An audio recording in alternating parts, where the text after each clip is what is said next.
What UA Apps does is kind of simplifies the entry of projects and then maintenance of the projects in a much easier way,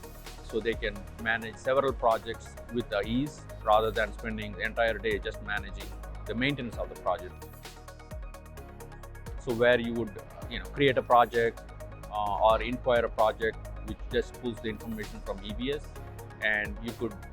in a simplistic way copy paste work breakdown structure and create hierarchies and develop your budget, and then with just one click you can just upload it to Oracle, and then the background with all the Oracle APIs to create the budgets and the baseline as well, right? So it does provide forecasts, collecting actuals, and it does have dashboards for a project views,